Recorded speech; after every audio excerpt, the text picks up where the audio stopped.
Hey everybody, you reached the Titus Podcast. That's right, do me a favor. Hit us up on the Amazon link on ChristopherTitus.com and click through and get your stuff that way, because then you help us out a little bit. We can keep this damn place running. And now, with the Armageddon update, here is Christopher Titus.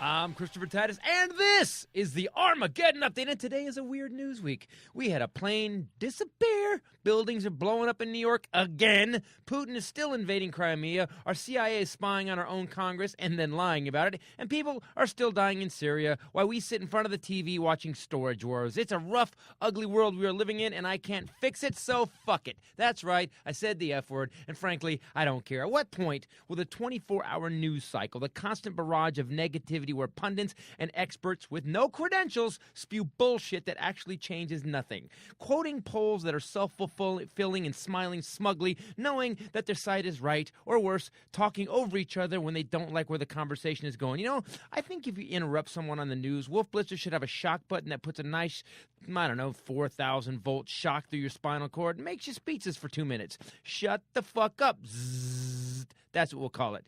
You know, we now live in a super loud-ass world. Between the commercials on TV that come on twice as loud as the show you were watching, scaring the dog so bad it needs Ritalin and a therapist, then you have every politically correct douchebag fighting for their rights. When the Peanut Allergy Association has the power to stop airplanes from passing out snacks on a Southwest flight so one person won't have a reaction while the rest of us miss our honey-roasted treat, then we've gone too far. I quit, bitches. I'm tired of the noise and the anger over all of us getting health care. Tired of the a-holes who believe cars need to be insured and have laws, but an owner of a semi-automatic weapon has no responsibility except to stand their ground. Now I know I'm just adding to the negativity, so here's what we do now. And I will use a quote from the old movie Pretty Woman. What's your dream? That's right. What are you going to do for you? Why are we talking about the wars or the plane crash or Kim and Kanye when every moment of every day should be spent focusing on the one thing that lights you up?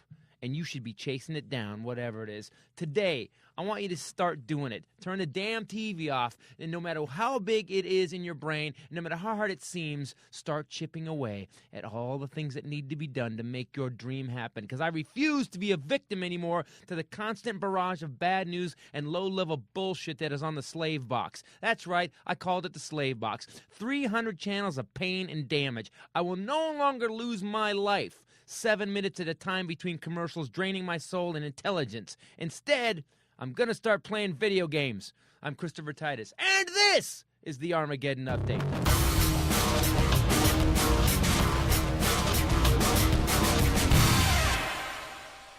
Hey everybody, Christopher Titus Podcast on this day, March 12th, 2014. I remember the date. That never happens. With me as always, to my right, the lovely, shapely, beautiful, hard body with a beautiful smile and even bigger heart, Bombshell Rae. I actually looked at Willie's chair because I just assumed that you were talking about him. Yo, man, I'm shapely, but I ain't buxom like you. What's up, people? What is buxom?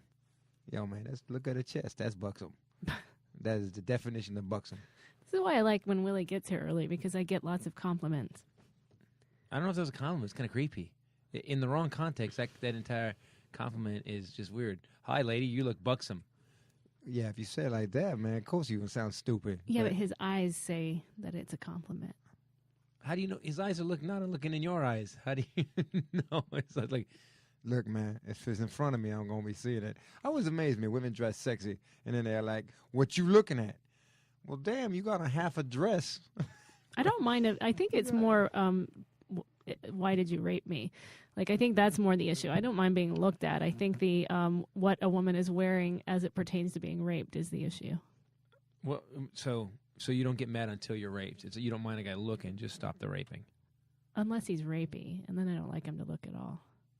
You can't have it both ways. You can't dress the sexiest you dress and then to go, hey, wow, you look great. Oh my God, would you just quit looking at the way I look? Why do you have to bring up the way I look?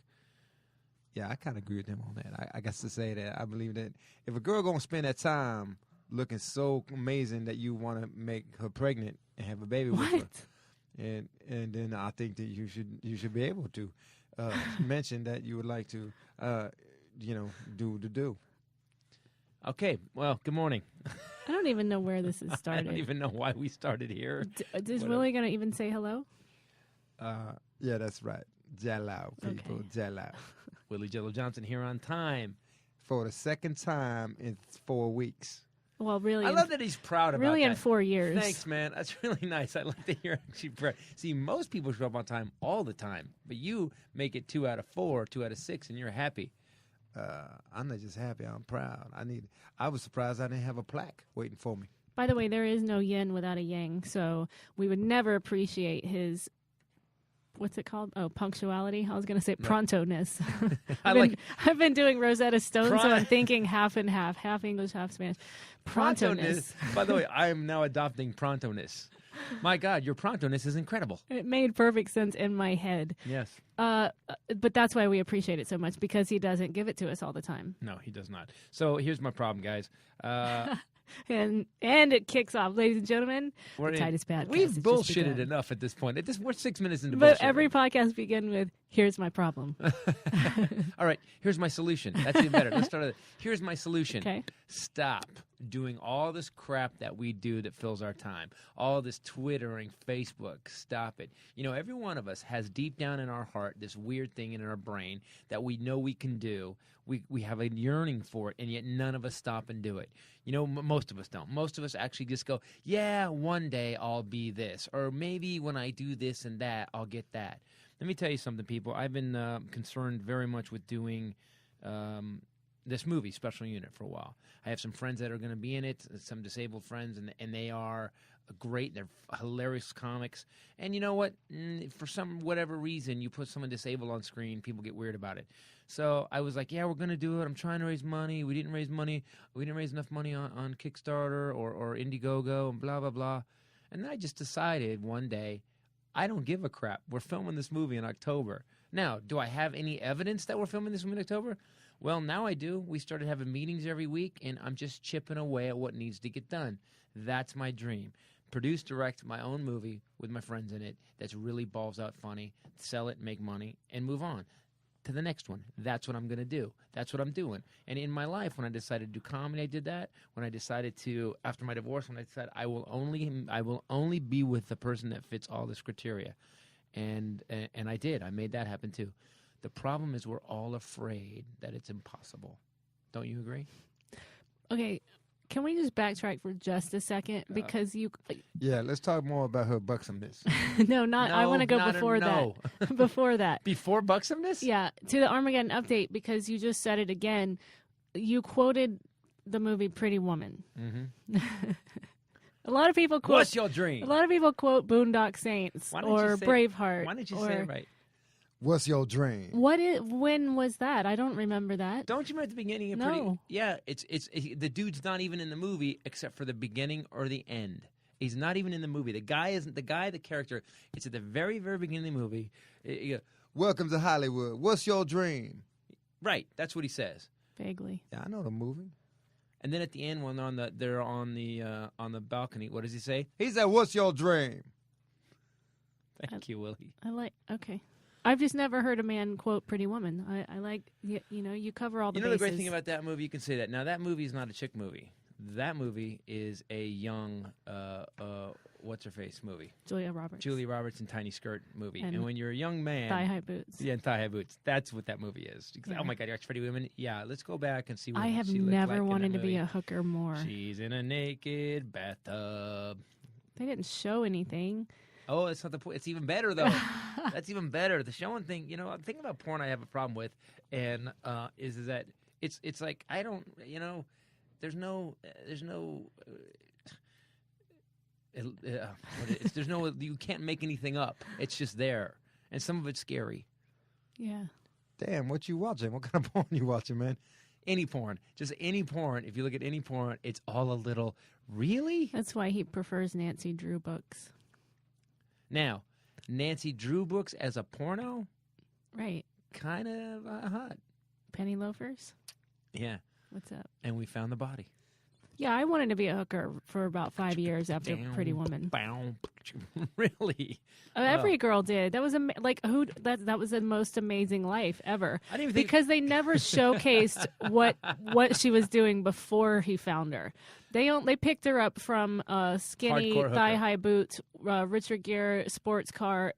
Immediately, she's in a hotel penthouse suite, getting diamonds, red dresses, And the funny thing is that and fancy sex. Jason Alexander plays kind of the scumbag guy, and you know what's weird about that movie? If you think about it, she's a hooker, which means she's sleeping with numerous Right. men. It's a horrible situation. Whatever happened in her life, it didn't work out. And now she's doing sex and things that she's degrading herself for money. Yet she's the hero. As a matter of fact, when Jason Alexander's like, "Yeah, you know, she's a hooker, right? She's a hooker." No, that scene, I never made you feel like a hooker. You just did. Remember that? Yeah. And everyone was like, ooh. Yeah, because you're a hooker. See, that movie would end different with me. I'd be like, "Hey, what, are you really pissed at me? You took money to sleep with me. That doesn't. You don't get to have any moral high ground. You're That's in a good point. Now that we should go back. You're in a valley. We should review all 80s movies because in hindsight, this makes absolutely no sense. Listen, man, sometimes hookers got heart. And sometimes you just got to say, hey, you just in a situation. That's all it is, man. You know, there's a lot of people in Lompoc right now just in a situation. You know, and say you end up your job got outsourced some dude in India doing your job. Now you got to start hooking. That's how it works. I have never seen a hooker that looks like Julia Roberts ever. It's a good. He has an excellent point. However, not exactly dead on. Most hookers are addicted to crack. Really? Do you know a lot of hookers? Do you know a lot of them? Every time, and you know this, that we play in Florida, which we're doing this weekend. That's not fair because everybody in Florida is addicted to crack. You're right, man. Everybody in Florida. Every addicted to time, crack. you know that one road on the way to our hotel, remember? Where the hookers Oh. line up down the street? They all have junkie itch, Oh, we went out. Remember that time? sores. I went out with you guys last time. Ugh, I knew that dude. Remember that one dude? I knew that dude. that Clarence? was weird. Yeah, how do you know, everywhere we go, how do you know somebody? Have you met me? My name is Willie Jello Johnson, and there's always room for Jello. Okay, finally, you got it in. He got it in after. So, by the way, Orlando Improv this Friday we will be through at the Sunday. Orlando Improv this Friday through Sunday doing the new show, Angry Pursuit of Happiness, and Little Miss Bombshell is working on some new material. Counting hookers on the way to and from the hotel. Counting hookers. We will give you a hooker total at the end of every show. Yeah. By the way, awesome name for a band, Counting Hookers Yeah, instead of counting crows. or Counting Cars. I like Counting Hookers. It's a good band. Right. Thank you. Anyway, let's go back to what you're pissed off about. I was not even pissed off. I really got that I am wasting a lot of my life sitting there watching dumb shit all the time. And I'm kind of a news junkie in a lot of ways, but I was watching today, and it's weird if you watch news long enough, you'll start to notice that the important stories don't last very long. Right now, Vladimir Putin still has his Russian army. I know I said Putin. You should do a Putin drinking game. They made a Putin butt plug. Everybody keeps sending me that story. Putin butt plug. It looks like Putin. Yeah, it's his head on the end of a butt plug.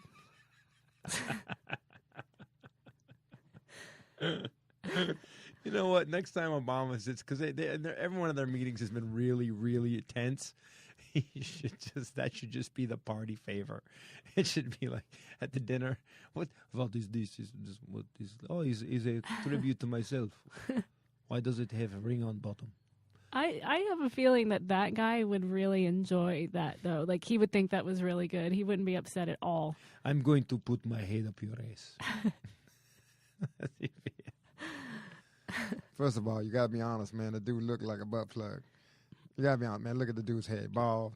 He got sour. Perfect. He got a sour look on his face like he's smelling poop all the time. The dude looked like a butt plug. Putin on your prostate. Yeah, man. Putin, what are you doing? That sounds like that song. What song?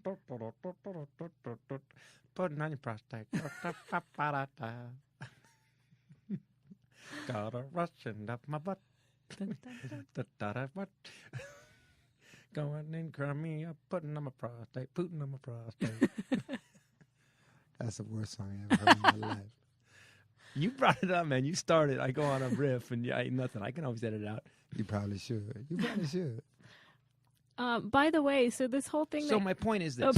Wait. Go ahead. This whole thing. This goes with your thing. Theme of today's podcast. Go ahead, wrap up what you were going to say, and then I'll say what I was. I was just going to say that I realize that the media in our country is just as bad as any media in Russia because Putin is still in Crimea, he's still invading, and it was a big deal, and they've just it's kind of not on the news right now.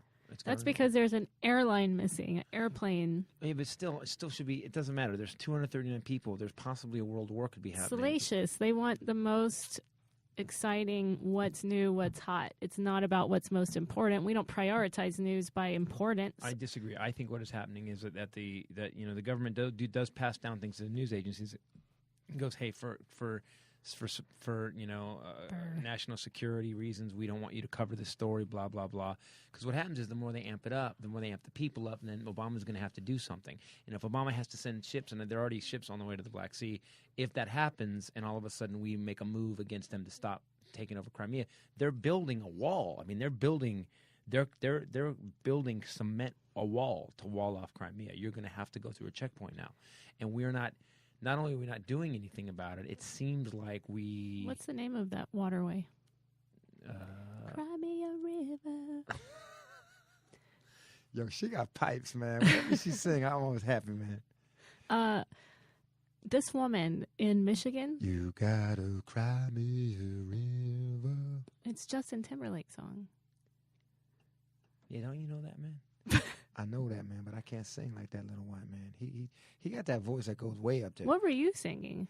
I was singing an old version of it, man. Like almost like Church and Teddy Pendergrass. Look it up. Don't even ask me. Don't wipe that damn look off your face. Every time I say something weird, why she always look at you like when you bring up some brilliant musician, from a time back, and she's like, oh, what? He's old school, Teddy Pendergrass. I know who that is, but sometimes you just make things up. I didn't make up Teddy Pendergrass. You made up the song. He didn't make up Teddy Pendergrass. No, he made up the song being. I was doing a song in the style of other people. Yeah, he was doing the style of other people. What? It's a Justin Timberlake song. It's called Crimea River. Look it up. I like that. Crimea River. Nice. Thank you. Thanks for analyzing it. Very good. Let's break it down. See, it's not spelled the same, but it So, by the way, same. Malaysian Airlines flight missing, I say that's way more interesting because people, if I wanted ratings, which is all the news cares about because that's how they get money and advertisers. They're gone. The plane crashed. There was actually but done. we don't know that. And it's like any CSI or any crime It's like thriller. a Stephen King book. It's inevitable. You know it's coming. Howbeiver, you still stay tuned in to it's the anticipation of maybe. This is great though because there's all the already conspiracies. There's websites up. Everyone's looking at there's new conspiracies. You already told me today that the aliens have taken it. Whatever. They just decided because it was so far out, middle of the night. They just decided let's take the plane and do what we got to do with it. Let's probe. Aliens done it. Let's probe these people. We got 239 people, baby. Probe away. Get your Putin butt plug. Man, I do not like when aliens probe my butt. I like that he finally took a stand on something. Nice job. So, but did you see today, since you've been away from the news, that China has finally, 3 days later said, oh, I think we have them on radar. We have some debris in the water here. And, oh, yeah, sorry, we might have known that. So now the big story is that China held on to it for so long. Well, the weird thing is that the plane turned around and went in a totally different direction, and people are calling the cell phones of passengers on the plane, right. And the phones are ringing instead of immediately going to voicemail, which they would do if they were off. So that's another part of this whole conspiracy thing. The best thing was that the news anchor today, they're talking about that, about how the phones are ringing and not going straight to voicemail. Right. And so these people, she's like, and so loved ones have hope. She goes, however, we all know there's no one at the end of that line. She Back said to that you, on the Bob. news? Yes, and I was like, wow. What if it went down? They had a power failure. They went down, got it. They ditched it in the water like Captain Sully did. Yeah. And then the Chinese picked them up. Now they've got 239 Malaysian nationals amongst other people, and they just been holding on to them for no reason, just to interrogate them. Were you guys spies? Why did you turn? Why did you come? You're not supposed to be in China airspace. Why did you do that? Well, there were a couple passengers that actually boarded on fake passports. Yeah, did you see it? And Middle Eastern, too, which everyone just, red flag, red flag. And then there's the bomb that went off in the building today, and it was a gas explosion. It's just misery. And I got tired of the misery. I'm like, it's all fucking misery, and I don't want to hear it anymore. Okay, well, so you were talking about watching TV and wasting your life and things like that. There was a lady in Pontiac, Michigan, who set up all of her, and this is the other thing that you hate, automatic bill payment. Ugh. You don't like when it automatically gets taken out of your account. Right. Well, with good reason. This woman died 6 years ago. Neighbors, when asked, said that they didn't notice anything. She traveled a lot, kept to herself. One of them mowed her lawn to keep it looking nice because she obviously traveled all the time and she was single. 6 years later, the bank account goes dry. Car payment, not enough money. House payment, not enough money. Finally, the bank comes to take the house back, to foreclose on it. And they find her. Didn't anybody notice the mail backing up? Mummified in the back seat of it. She had a slot. I think I heard about this. In the back seat of her car in the garage, and she's mummified. Key in the ignition. She was sitting in the back seat? Yeah. So she killed herself. They don't know. Key in the ignition, cars parked in the garage. They've estimated 6 years ago that she died. Didn't I hear that her skin was in really great shape, too? Mm-hmm. She was well preserved. Now listen, man. Here's what bothers me about this story. When you start hearing about people being gone for 6 years. First of all, my neighborhood, no one mowing your damn lawn for 6 years. You better give me $1. give me a 10 spot, man. I mowed your lawn for. At 2 years, I'm knocking on the door. Hey, is your lawn looking okay? Because I've been mowing it. Maybe you should throw me something. A beer? You got a beer here? Something, man. But then if you're gonna sit in your car in the back seat, I don't understand the back seat. Did someone kill her, drive her home, and just get out? That's crazy. I know, man. That's weird. Why would? But she obviously kept to herself and watched a lot of TV because nobody noticed. I never want to be that. I never travel that much. Well, I have no. By the way, there was people in Uruguay that were like, "Where in the fuck is she? She's not returned my calls. We don't know. She's actually German. But you know what? My God, I was in Dusseldorf and and I saw her and she said she was going to call me when she got home. She never did. If we didn't have two asshole dogs, people probably in our neighborhood would think the same thing, except Yippee and Yappy get on the balcony and scream at the neighborhood every time we come home. But we're gone so much. We're on the road that people might think. The thing is, if you died, I wouldn't just let it go for 6 years. I was assuming we died at the same time. In the back seat. With the key in the ignition. Was the car on, though? Because maybe the car... It's been 6 years. Who knows? Well, if the key was on, you would know the car was maybe running. I didn't investigate the death. I'm just here on the Titus podcast. Yeah, man, she's busy. Yeah. She can't go. She just can't investigate every horrible death for 6 years. So I got some questions about this. It's interesting to me that the neighbors saw no movement, nothing at the house, nothing. No one says shit up until the bank come up. See, that's the thing. Here's white America for y'all right now. In my neighborhood, you just, hey man, where's Ray at? Hey, and we see Danelle. That's what happened. In a white neighborhood, people just mind their own business. 6 years later, some dead woman in the back seat of a car. By the way, CSI need to be all over this shit. And by the way, that show, 48 Hours, got to be done. I guess I got to do the next 48 years. Got to get some clues in the first 48 years. How the hell do you sit there? So in a black neighborhood, someone broke into your house, stole some shit, said, hey, man, there's a dead body in the garage. Then they went to call the cops. They told the neighborhood. Neighborhood went through to clean out the house. Then after the house was entirely cleaned out, here's what happened. Someone would call the cops anonymously from a payphone in another neighborhood. And at least that lady would have had a decent funeral. Well, but someone else would have had to pay for it because the house had been stolen from. You know, man, sometimes we get complaints about how racist you are. And the weird thing is you were just racist about your own race. Yo, sometimes you just got to say real talk, man. It's real talk. That's what happened. If the neighborhood knew that you was dead in your garage and no one killed you, then they would actually call the cops. Because look, here's the thing. All that shit in your house, you ain't using it. That's a good point. That is a good point, actually. Mm-hmm. That's a good point. Maybe she willed it to the neighborhood. Maybe we could just say she willed it to the neighborhood. If you knew that her house was automatically being paid, you could camp out there, too. It's just a dead body in the garage. Just don't go in the garage. Yeah, I do believe though in a white neighborhood, a bunch of black people move into the lady's house who's on vacation all the time. See, that's another thing too. If it was black on black neighborhood like that, that'd be cool in automatic bill pay. First of all, black people don't have automatic bill pay. Just to leave it at that. They don't just take that shit out. I don't let nobody touch my money. No, I will pay you. You send me the bill. I'll wait till the grace period. At the last day of the grace period, you'll get your check. That's how it works. You have a checkbook? I have a checkbook. And how racist is you now? I'm not being racist. I got a bank account. I'm being Willie specific. That usually you have to go down to 7-Eleven, and sometimes I have to give you a ride so you can get a money order. The bank account don't have my name on it, but I have a bank account. Now, what is that? How do you... So, all right, let's move on. I just want to say that the world is a dark place. That one right's a perfect example. Perfect example. She was not living... Okay, it sounds like she was living a life, though, traveling all the time, but she wasn't traveling. They thought that she traveled a lot. Oh, for 6 years, they thought she was gone a lot. Okay, that makes sense. I thought before she that was not traveling. living her life. So she had no friends, no one that loved her, probably sat in front of the TV all the time, and at the end of the day, didn't live a life. She died in the backseat of a crappy car in her garage. I'm not going out like that. What if it were a Tesla?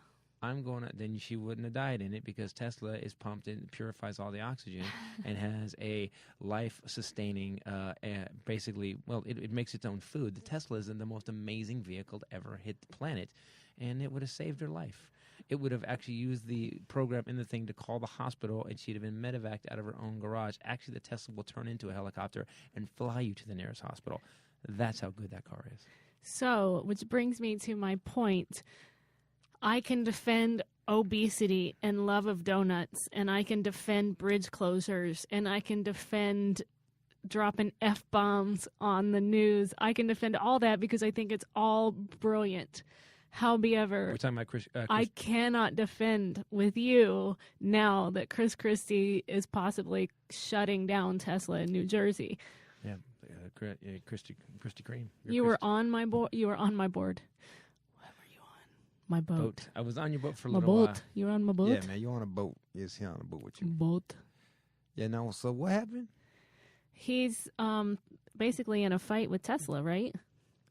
No, but he's required that autos sold in New Jersey have to move through a middleman. Both of you. That's not it. That's what the story says. No, here's car dealer lobby around the country, and they've tried to do this in Texas. They're trying to do it in almost every state. Tesla does this. What Tesla does is they go, we're going to be like Apple has its Apple stores. Tesla's like, we have Tesla stores. Right. You can only buy Tesla at our Tesla stores. Right. And there's our people, the Genius Bar people, right. whoever they call Tesla. What everybody else does is General Motors sells to Keys. Keys opens up a Chevrolet, and then that middleman sells the car to us. Now that's where they add undercoating, and they add dealer prep fee, delivery and they fee, did, and there's guys masturbating behind paperwork, right? fee. Exactly, paperwork fee, right. blah blah blah. They get to negotiate. They get to sell you warranties that you don't need. They get to sell you all this other crap. So a car dealership makes a fuck lot of money, right? And by the way, just so you know, I don't understand why Tesla's so mad, because car dealers are always so loving, giving, and caring of their customers, aren't they? Car dealers are always the best. They always go out of the way to make sure that you got the best deal and they didn't skim some money off the top. They always make sure that you did better than you could have done anywhere else and never try to rip you off, especially if you're a woman or an old person.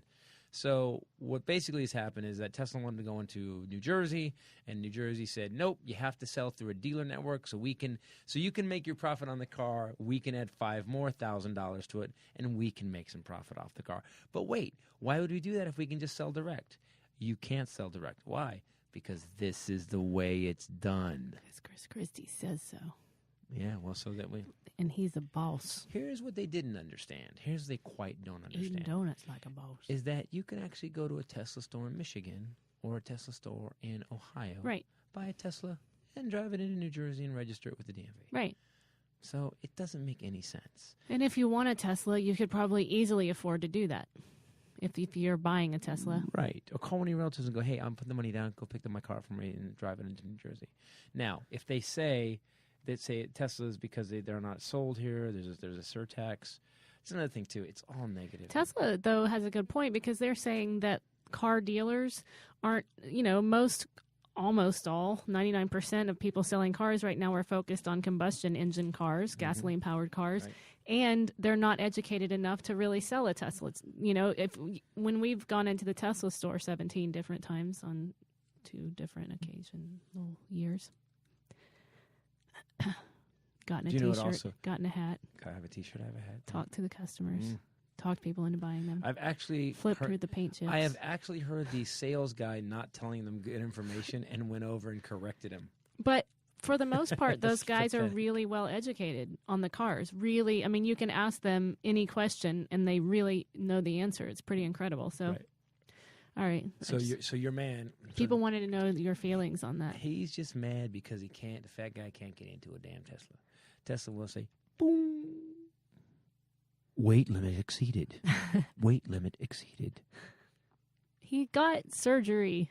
Yeah, it seems to be working too. He looks exactly like he looked 6 weeks ago. He's really working out. By the way, people, when you get the lap band surgery and when you get the fat reduction surgery, here's the thing. It doesn't mean because your tummy's smaller that you continue to eat the shit you've been eating. What it means is change your life. You have a second chance. I've known 3 people currently that had their surgery. They got really thin, really quick, and then over the next 2 years, they went exactly back to their exact same size, except now they're in a dangerous situation where their stomach is paper thin. I mean, it's just so tiny because it's stretched out again, and they're hugely fat again, and it's your fault. Sorry, again, your fault. You actually went to surgery, didn't change your lifestyle, and wondered why it went back to the same. What the fuck? What is wrong with people? Here I'm being negative again. So if your dream, here's the thing, that's when I talk about your dream.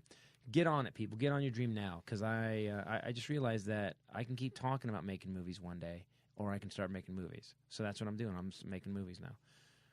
I could talk about going to theaters, did comedy in theaters. One day I kept waiting for Live Nation or AEG to give me a theater tour. And then I decided, no, we're just doing it. And now what are we going to do? We're going to theaters. And we're going to be in Madison, Wisconsin, May 10th. May 10th. Detroit, May 9th. Yep, Detroit. What theater? Majestic Theater. Those aren't on sale yet. Madison Barrymore Theater. They are on sale. VIP is almost sold out. And then in July? July 10th at the Crest in Sacramento. July 11th at the Rio in Santa Cruz, California. And then we're doing November 7th through 9th. We're going to do a Virginia, North Carolina, South Carolina. Jammy. Yeah. So, and then 2015, guys, you're going to only see it in theaters. My show is theatrical. It's going to be bigger. I'm excited about it. Theatrical, he wears tights. And I do not wear tights. I do not, but I do swing. He stands in second position the whole time. I do swing out on a golden rope. I don't know why. I just thought it was good. Because you look good in gold. That's why. Everybody look good in gold. Well, did you ever have a grill? Yeah, man. But see, I had that snapping thing for a while. It was kind of lame, man. It was almost like putting one of them. Remember for a while, people on your windshield wipers on the cars had like neon windshield wiper spoilers with like the windshield wipers had a little wing on it. Yeah, it's kind of like that. Snapping in a gold grill, it's kind of fake, kind of dumbass. You look stupid, and you get a lot of shit caught in it too, man. Yeah, man. Try to eat a hoagie. No, crazy. You're supposed to take it out before you eat a hoagie. How do you know that? I lived in the South. How weird is that to be sitting there eating a sandwich with somebody and you take your teeth out? Yeah, that's just gross, man. Don't pop your damn teeth out on the table. Well, if you're a real thug, you don't eat hoagies in public. Yeah, if you're a real thug, you had your teeth knocked out in prison and you have gold teeth. You don't need a damn grill. That's what happened if you're a real thug. Nelly had I think over 300 different grills. White, gold, platinum. Well, he rapped about that. Yeah, I'm another thing. Guys, if your dream is getting a grill, don't do that. But all you people that want to be singers, all you people that want to be writers, all you people that want to do something, you want to be an engineer, but you don't want to go back to school. You want to be an attorney, but you say, I'm too old to this. All right, so being an attorney is going to take 4 years, right? So if you stop right now and you start going to law school, guess what? In 4 years, be an attorney. I know, but I'm 50. Yeah, but where are you going to be in 4 years if you don't go to law school? Where are you going to be in 4 years if you don't start taking those vocal lessons? You want to learn to play the piano one day? Yeah, where are you going to be in 2 years if you don't start?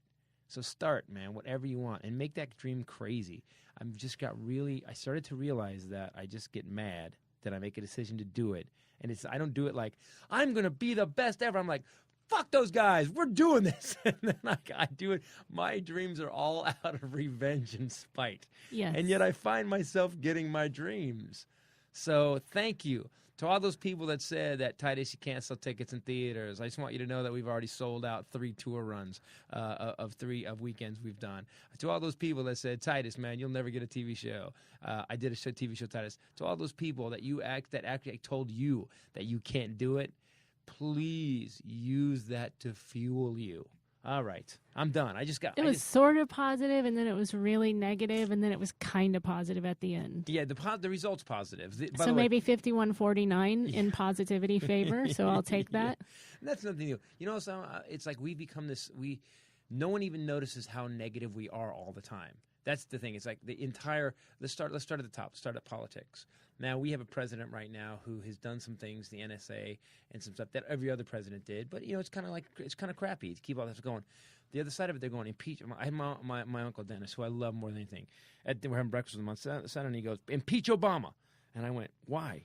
And he goes, because one day he's going to screw this country up. And I said, okay, now, and by the way, I told Dennis, I said, look, I don't want to argue with you about it. I always look at the facts. And I said, the guy, unemployment is 6.6%. In spite of Republicans not helping to do it at all, everybody has health care, whether it works or not. They'll fix it till it works. We've gotten bin Laden. We've taken out so many Al Qaeda guys they can't even name. The list is so long of Al Qaeda guys we've taken out.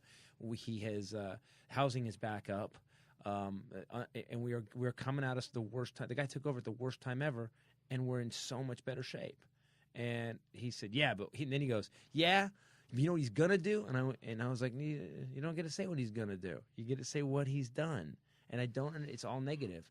No one can even find the upside. And same with anything. There's just no upside. The news is always bad. I'm kind of bummed out today. Yeah, man, you seem kind of rough. Yeah, how do we help him? You're making me tired. Like, I want to go to sleep. Yeah, this is boring as hell. Yeah, he's boring as hell. Depression, today. Kind of. It's making. I want to just snuggle and sleep. Yeah, but not him. I don't want to snuggle him. No, each other. Definitely. You and I need to snuggle. That's what I'm saying. Yeah, that's what I was thinking. All right, that's what I was hoping you were gonna say. See, we always find the positive light. Stop. See how negative it's getting now? Now I'm feeling even more negative right now. Well, maybe you should. You know what's in here. What? I think, if you pick your impossible dream, pick the one that you're embarrassed to say out loud in front of people. Yeah. That's what I did. And I remember in the beginning, I was just mortified to say it to anyone. And yes, when you first say, I'm going to quit doing this thing that I went to college for and that I've been doing for the last 8 years or whatever, and I'm now going to go be an actress and be a comedian. Yes, people roll their eyes, try and talk you out of it, laugh, but it's because of their own fear of leaving their comfort level. That's the only reason. It's very confrontational. Nice, that was good. You was going to combine Spanish again. You were looking for that word. Wow, Rosetta Stone is screwing you up, frankly. My pronto-ness. It's very confrontational for people when you leave your comfort zone, and it has nothing to do with you leaving your comfort zone. It has to do with them being afraid to. And so choose your impossible dream and go after it, because even if you fail halfway to your greatest dream, it's so much better than failing at something that wasn't that big anyway. Than achieving something that wasn't that big. Or listen, I said this to you this morning. I said, there's going to be a day I'm on my deathbed. I'll be lying there, and I'm not going to be going, man, thank God I watched all those episodes of Fast and Loud. Thank God I never missed an episode. Thank God I spent that entire weekend watching the Breaking Bad marathon. I'm never going to say that. Well, that I might with the Breaking Bad. Still the best show. That's what I'm saying. Even the best show on television, you're like, what am I doing? What am I doing with my life? And I really got that. I I have 4 scripts I want to write. I'm getting it done. I'm doing it. I have 2 books I'm writing. I'm done. I'm on the way to it. And I'm really tired of we keep letting the negativity just suck us in. So let's talk about what happened to you yesterday and what spurred this podcast. Okay, well, I almost died yesterday. Just to be clear, I almost died yesterday, and I say that in a way that I was literally 6 feet from wearing a Suburban as my grill. When I say suburban, I don't mean a suburbanite or someone who lives in the suburbs. I mean a Chevy Suburban literally flipped past my car 3 times. When I say flipped past my car, it's not a metaphor. We're going up Lankershim in North Hollywood. My buddy Mark and I were in the truck. We're just driving. We're stopped at a stoplight. Guy on the opposing lane is coming. The guy at the traffic is going the other way. Whips cuts through the light. We're the second car back. He cuts through the light in front of. He just whoop. You hear the Suburban whoop, and we look at him, and I thought, oh, he's gonna make it. He's kind of late. He's gonna make it. What I didn't realize is there was a guy in a Camry who's going east on the cross traffic, tagged the rear end of the Suburban, and people. You say, you ever see a car flip down the road, you think, how the hell do you flip a car? Well, I'll tell you how. You hit a Suburban that's doing like 45 or 50 behind the rear wheel, tag it with about 24 miles an hour pressure. It spun the Suburban sideways, and the wheels caught, and now it's flipping towards my truck. And I'm on that side. I'm in I'm like this, and I've never been instantly so scared. I knew you know what I knew? I knew we were getting hit. I went, oh God. And then Mark, who's looking at his damn phone, looks up and goes, ho! And this black Suburban flips. Ba-boom! Ba-boom! Boom! And it goes right by my window. It goes right by my car window, lands on its wheels, and backs into a driveway. And didn't hit anything else. It was crazy. And I jumped out of the car, went to the guy. So funny when people in accidents. I jump out of the car. I say, Mark, call 911. I run to the Suburban. It's still rolling, and back up the guy. I get in. There's this black dude with dreads in. He's got his leg up over the console. He flipped three. The car went over 3 times hard. His leg is over the console. Hold on. He was a brother? Oh, man. This will make me sad now. It was a brother in a new Suburban, and he actually got, oh, man. So was he high? No. I will say this. I did smell something in the car, and I asked him. I said, do you have anything on you, man? And he goes, no. And I said, what's your name? He said, my name is Hakeem. I said, cool. My name's Christopher Titus. And he goes, yeah, I know who you are. Weird. The car, all the airbags are popped. By the way, all airbags are popped in this car, and they stayed inflated. I didn't know they stayed inflated. I thought once you were done, they went out, but they stayed inflated. And the dude is sitting there, and I go, don't move. And this Mexican guy comes. He goes, move. Let's get him out of there. And I go, hey. The guy just flipped the car 3 times. We're not taking him out of the car. And the Hakeem goes, no, get out. I go, dude, your adrenal gland right now is pumping you full of chemicals, and you feel fine. Because I remembered your accident, what you told me about. I said, you're feeling fine, but you're not. I said, you may not be. So we waited. Ambulance came up, and we go to talk to the cops at the end. And I was like, he goes, did you guys see it? I go, oh, I saw every moment of it. And I told the cops what happened. And I look over where my car was parked, and there's 2 skid marks. The rear wheels of the car came. Now, Suburban add another 4 feet to the rear end. The skid marks were 7 feet from my car, which means the accident of that Suburban missed me by 3 feet. So I thought about it yesterday, you just don't know. We all think we're going to make it forever. We all think that one day I'm going to have enough time to do what I want to do. I'm going to have enough time to finish. I'm going to have enough time to do that special thing, that thing that's deep down in my soul that I've always wanted to do. I'm going to have enough time once I get this much money, once I get to this level at my job, once I get to own that house. And you know what, people? You ain't. Once the kids are grown up. That's a big one for people. Yeah, except in my neighborhood, what happens is you just go, I'm doing it anyways. I'll see you when I get back. Take care of those kids. Tell them they daddy love them. Wow, dude, you're like the most... It's weird because I had my car accident, and I've told you before, I had a really bad car accident where I flipped an SUV 5 times. I never believed it really because I know those cars were bad when you were driving, but when I saw what I just saw, it's so easy. There was no other car involved in my accident. It was me versus me. And I was sober, luckily, this time. And I was going to do laundry. I was in college, and I was driving on back roads in Texas, little 2-lane highways that wind and curve. And my front right tire went off the road. And, like in Texas, sometimes it's like a 6 to 8 inch drop into the sand.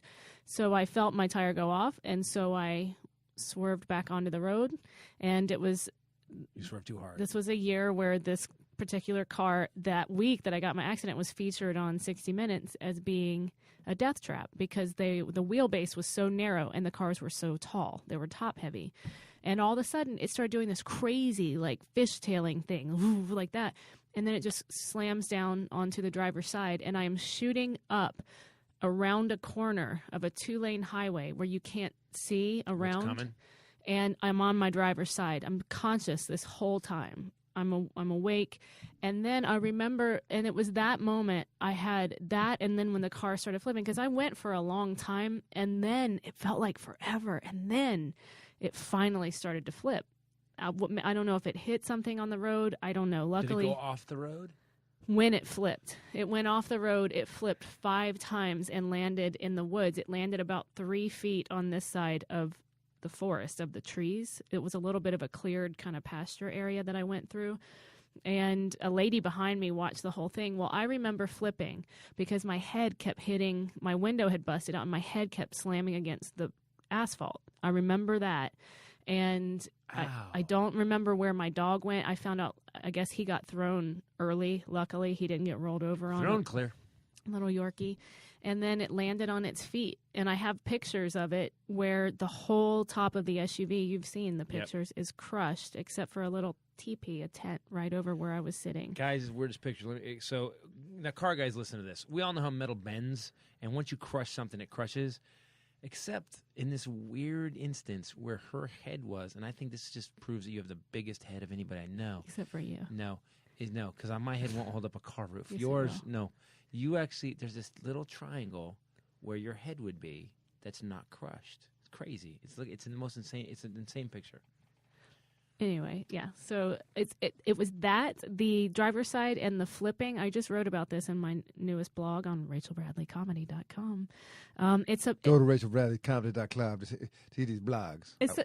What's a blog? It's where it's just like an article kind of where you write about your life. Write your life a little bit. But it was that feeling because intellectually we all know that at any second we could die. If you asked me that, I'd say, of course. Something could crash into this building right now. You don't really believe that. But you don't really believe it. Right. And my whole world that afternoon was shattered. It was like, even me saying this to people, if you've never had a near-death experience like that, you cannot understand it. But for about a year after that, I didn't drive, and I had nightmares every night. I'd wake up sweating, panicking, and because I would be having a dream about that exact moment, maybe 5-7 seconds, where I remember thinking, I don't know where this car is going to land, and I know I'm going to die, and I hope it's not painful. I remember thinking that and thinking about my family, and it was that moment of uncertainty that I had nightmares about. It's crazy, and you had that yesterday.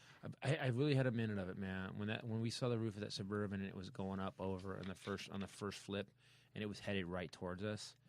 And I guess what happened was the front wheels hooked it and it straightened it out down the street. But oh man, I did have a moment of like I'm about to chew on a Suburban. It was coming right towards us.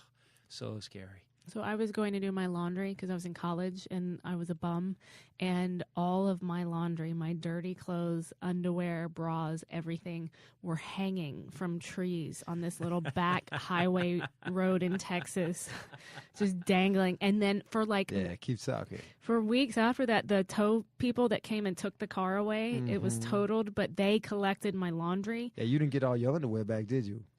Well, no, I didn't. Nah, tow truck people crazy. And for weeks after, when I would be riding with someone to my mom's house, that back road, I would see sometimes like a sock or underpant or something. Like they didn't get it all. It's crazy. Instead of like a shrine to the guy who died with a cross, underpants. They're just reminded. See those panties? Just be careful on this road. Don't drive an SUV. Don't dip the wheel. So anyways, people, I was just thinking, it's a short life, and so, man, honestly, get up and get off your ass now and do what you want to. By the way, scary. Here's the thing. Scary. So you want to be a little bit on edge because you're doing something that's great, and it may fail and may not, or do you want to just sit there and be sad because you didn't have the balls to do it? You pick. And now, with a bombshell news, it's Bombshell Rae! You stole my cut, and it's only 3. I knew you were going to do that. Oh, man. Sometimes I got to jump in. Sometimes I listen, you got see, I haven't had a near-death experience. You know why? I'm black. Your entire life is a near-death experience. Oh, my God. Man, do you always You are have to... an idiot. Man, you got to stop sometime. All right, man. I'm playing a race card all the time. I got actually a deck of race cards. It's 52 race cards. It ain't even like a joker. It's all 52 race cards, and I keep slapping them down. Please pick a card. That's a race card, Whitey. It's just like race card magic tricks. That's the magic trick I never want to play. Yeah. I lose that every time. Okay, Albuquerque, New Mexico. Albuquerque policia have arrested a woman after she assaulted her mother with a vibrator. This was sent in by my brother, Agent Pink Squashy. Why? Why would she? Were they fighting over the vibrator? This was sent to me, again, by Agent Pink Squashy, and he wrote above the story, "Yay, hit me next," with exclamation points. So, police were called to the home to investigate. They found a woman bleeding profusely from her head. She told the officers that a daughter had assaulted her with a sex toy during an argument and then fled. Fled. They found the instrument in question. This is from a police No one website. uses the word fled except for a criminal. And this is a police website, police1.com, and they refer to it as the instrument in question. Wait, a dildo can draw blood? I guess so. It's a black dildo. Yeah, you know it is. You know, there was more of a baseball bat. It's a Louisville dildo is what that was. Louisville dildo. Yeah, choke up. Oh, yeah, that's right. You're supposed to say Louisville. You're obviously not from the South. Louisville. Is what? Louisville. It's spelled Louisville, frankly. Louisville. Yeah. How about just because people can't talk don't mean I'm saying them wrong. That's a good point.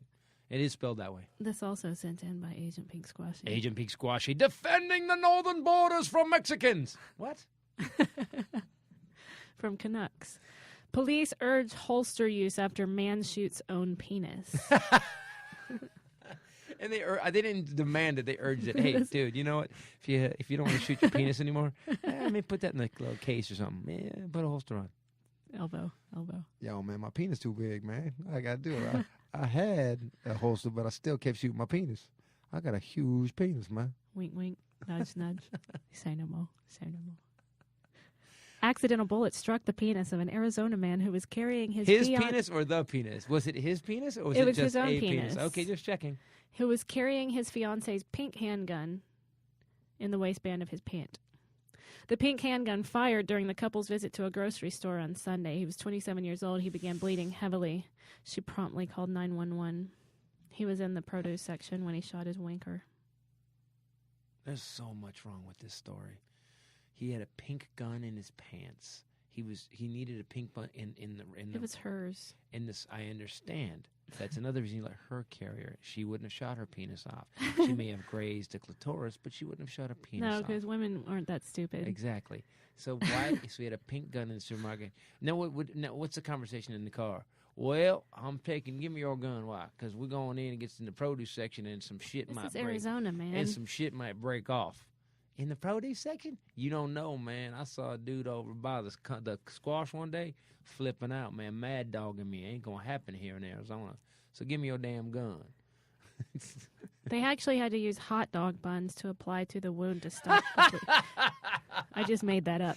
I'm going to start making up endings to stories if they're not that interesting. Great. They used hot dog buns. They kept the pressure on the penis for about 3 minutes until paramedics arrived.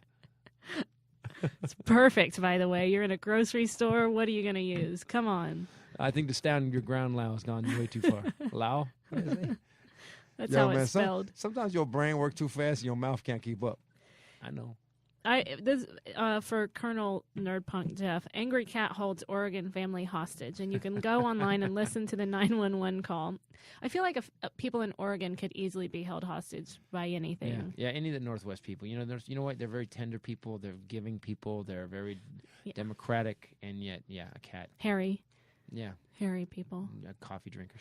We actually played in Bend, Oregon one time. I didn't. You did. This was when I first met you. Yes. And I got to see how glamorous your life was. Wow. And we showed up, and that was the weirdest night I had to date in my life, I think. Yeah. Not worse than your drug years, though. Oh, no, I wouldn't say that was weird. That was more fun, whereas this was just weird. Yeah. Like, even, you remember the club owner's wife?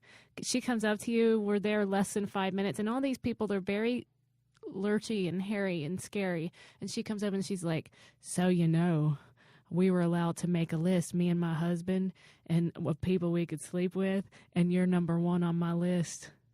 Welcome. And she just kept staring at you, remember? Yeah, that was odd. You had to change your shirt, and you were like, this woman is staring at me. Yeah, that was odd. I do remember that. And I had a show to do, so we were late, too. If I remember, we Yeah. were late for the gig, and I was all amped about I got to get on stage. But she did say that. And then he smiled and nodded. That was what made it weird. What I should have done is I said, Ray, give me 5 minutes. And you, sir, leave the room. Or stay, whatever. I'm on her list. Ha ha! Yeah, I'm on lots of lists. Oh, my God.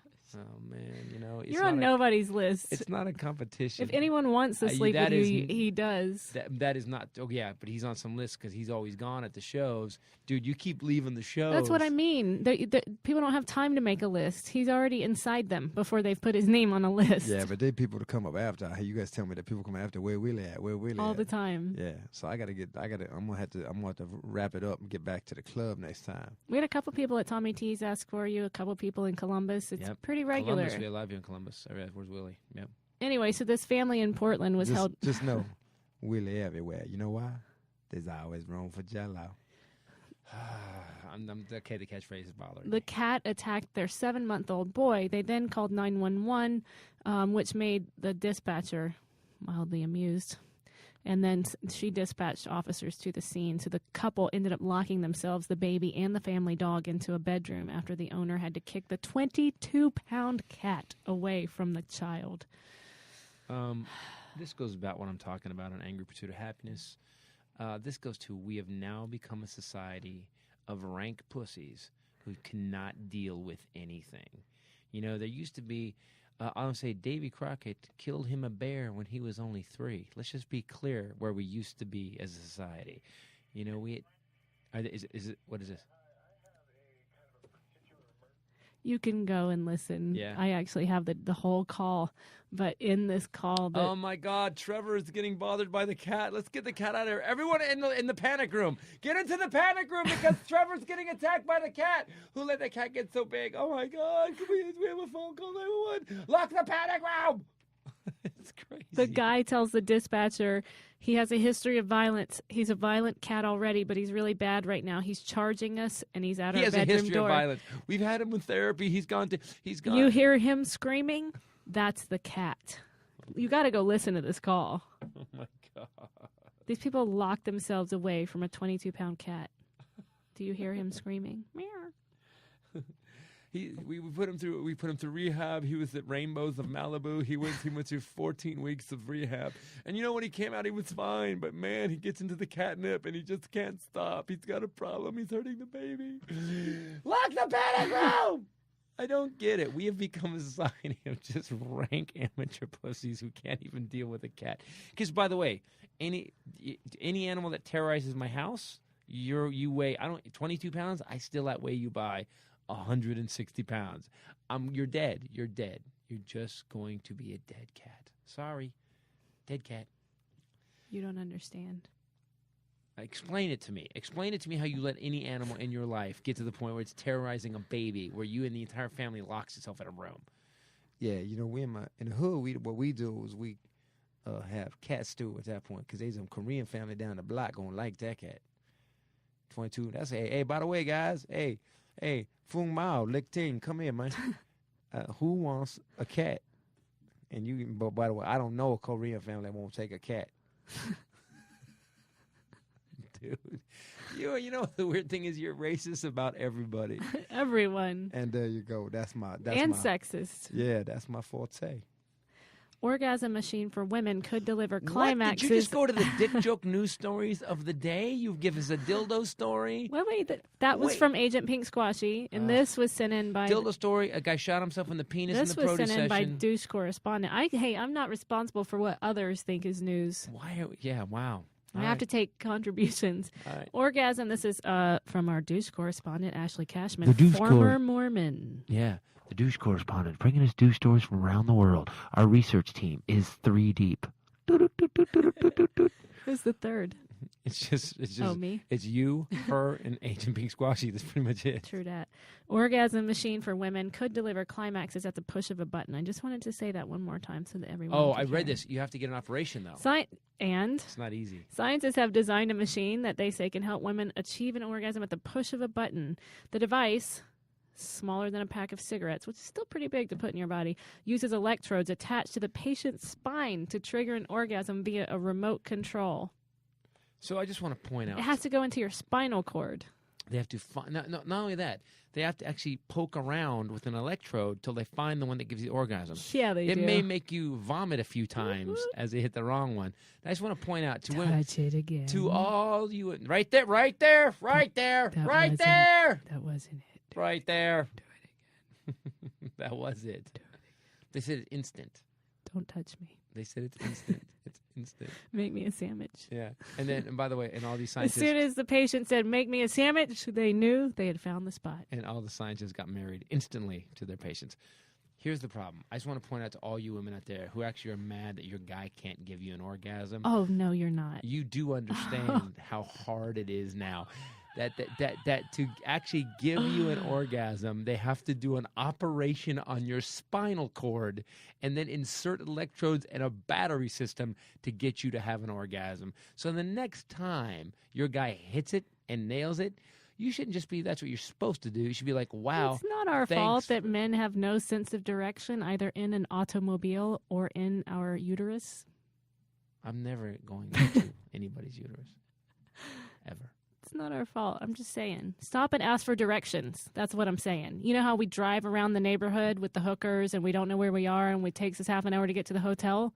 Stop and ask I for drove around directions. my neighborhood with some hookers once, but they was friends actually. In either case, I was in a different business at that time. that's my advice. Dude, stop. I'm just ignoring He him. just keeps waking up. Okay. All right, guys, do me a favor. Madison. No, I have a hero of the week. We're ending on something And positive. now something amazing. From sea to shining sea, the people that give you hope, that impress you on a daily basis, that make you want to live up to who they are. We are now going to introduce the hero of the week. Boom. No. Why, you can't no, add a boom. You don't get to do a boom. No, you're not doing the a boom. No. I just trying to contribute, man. You just don't let me contribute. I won't. All right, fine. Go ahead. Read your damn story. A devoted Chinese father, this is pretty awesome, carries his disabled son 18 miles to school every day on his back. He walks 18 miles round trip after strapping his son to his back in a specially constructed basket. He's 40 years old. He lives in Southwest. I want to say Qingpao. China because that's how you say it on Rosetta Stone. China. He lives in southwest China's Sichuan province, 2,000 miles west of Shanghai. But the boy's now 12 years old, so he's pretty heavy. Both his arms and legs are twisted, and his back is hunched over. And What does the boy look like? pretty much the same. Gargoyle-y. He said, I know that my son is physically disabled, but there's nothing wrong with his mind. However, I couldn't find any school close here with the facilities to accept him, and he was constantly getting rejected from schools. That's a 4-hour walk. So he found a place 18 miles total away. And he's separated from the boy's mom. The boy's mom abandoned him, and so he wanted to make sure that he got, because Do they he's so not have- smart. You know, can we get this guy a bike? Can we buy this guy a bike? He's climbing. You should go look at the terrain that he's It's doing. not 18 miles on a road. It's in southwest China. It's like rocks, hills, roads. So we need a helicopter. You need something. But anyway, he gets up. He starts at 5 a.m. and then throws him on his back, feeds him, goes for it. He's there He by should 9. feed him while he's on his back He's because he by could there cut by- back on. He's by the 9. Yeah, the time. camelback. Give him a camelback full of pudding. Right. Well, yeah. You know, some sort of juice box. Like, let's cut down on our prep time in the morning. You know, I just look. The kid could probably get dressed in the My basket, kids take half too. an hour to go to school, and it's. I mean, I get up. It takes half an hour to get ready. That's too long for Stick me. a toothbrush in there. Yeah, kidding me? Come on. Your homework. Finish your homework in the basket. You have 4 hours. You got 4 hours. Right. Yeah. It's perfect. You could ask him questions. Right. But anyway. Dad, what did he say? What is right answer? Oh, what a happy. Only 9 miles to go. Where he just wants to kick his kid out of the basket before the trip's over. Ching Ling! Yeah, and I hear you. At mile 15, I'm like, fuck this kid. The kid can't ride a bike, by the way. They I'm not do saying- address that. I'm not saying the kid. I'm saying he can get a bike with a basket or a thing on the back that he can put the kid in so he can ride the bike. Or a rickshaw or something. Anyway, so now that it's hit the local media, I guess that the school has taken notice, obviously, and they're trying to find him a place where he can sleep close to the school during the week. But so far, they estimated he's walked 1,800 miles since this school year started. He just hangs out all day, and then I guess you know why you're not going to do the 18 miles home, and then go back to get the kid. Hey, I'm late. Yeah, I can't do the meeting. I got to get my kid. No, he goes home because that's where his job is every morning, and then he goes back. I'm sorry. He's doing 72 miles a day? 18 miles. 18 miles times 2 is 36. 18 miles total for the day. Oh, I have the story in front of me. I thought you said he's walking 18 miles to school. I'm like, this kid would just be found in a stream. He walks almost, it's like 4.9 miles there and then 4.9 miles back so he can work for a little while. Then he walks 4.9 miles there, then back. But imagine how long that is with a 12-year-old I'll tell you what, back. 18 miles sounded a lot more impressive. Now that you said 4.9 miles. 5 miles with a kid on your back? Are you kidding me? Look at this. This is like Yosemite National Forest. He's like climbing mountains. Yeah, it's not exactly a running track or a park where they play soccer. I agree. Thank you. That is a hero. I love that you... He's a hero. Here's the problem. He's a hero of the wheeling. Speaking of positivity... Hero of the wheeling! I got a story. It can't get any better than this. 4.9 miles, 18 miles per day. It's got a motherless child. Not only that, but he's handicapped. He's disabled. He's got a dad committed enough that he's walking 18 miles in a day up and down mountains with him strapped in a picnic basket. He's my and you still find a way to make it not positive. The road is long. So we've actually figured out today what the problem is. With many a winding turn. Christopher Titus. And who Negative knows Nelly. where. Nay speaker of the Netherlands. But I'm strong. Oh my God. But I'm strong. Strong enough to carry him. You know why? Oh, yeah. Say it. He ain't heavy. He's my brother. He's your son, sir. He's not your brother. It's a song. It's a real song. No, it's not. He ain't heavy. People, you need to update this young girl that there's a song called He Ain't Heavy. Why would he say he's not heavy? That's stupid. Was there someone else carrying somebody on their back? Yes, and they were saying, dude, isn't that guy heavy? Hey, he ain't heavy. He's my brother. He's heavy? Was he what? Did he also need to go to school? This has gone off the rails again. Guys, do me a favor. If you enjoyed the Titus podcast, please keep listening. Tell your friends. Forward it. Also, go to the Amazon link on the Titus podcast page or ChristopherTitus.com. Hit us through an Amazon. It doesn't cost you anything extra, but it definitely helps us keep the doors open. We are building a new Combustion Lounge. It'll be open next week. Yeah, we're going to finish it. We did the roof today. We're going to finish it up. It's going to be kick-ass. Do me a favor, guys. Tickets to Madison, Wisconsin on May the 10th. Her Ferber take our pee. Put it on my prostate. Detroit. I got a Putin on my prostate. Detroit, May 9th, Majestic Theater. Go on sale next week. And the 10th? May 10th, the Barrymore Theater. July 10th? Tickets now on sale. July 10th? July 10th, the Crest Theater in Sacramento, California. And July 11th. July 11th, the Rio, Santa Cruz. And this week, before we make the Orlando Improv, Anger Pursuit of Happiness has been kicking butt. Thank you guys so much. Friday through Sunday. 2 weeks from now, we'll be in Syracuse. Syracuse, and why? Syracuse. Where we can't buy, I guess you can buy in New York, you can buy a Tesla. They've only sold, by the way, Jersey almost sold 500 Teslas in the entire run of Teslas. Only sold 500, so they don't care. It's good that you're over it. I'm over it. I'm over New Jersey. Go to Amazon, click on the link, give us some bling bling. And where do we, if we want to hit you up, what do you want to talk to? Go to Facebook. You can talk to me at Bombshell Rae, Titus Podcast, or you can talk to Negative Netherstein over there at The Real Christopher Titus. Willie, where can we talk to you? You can show up on 3rd Street and Western. Sometimes I'm there.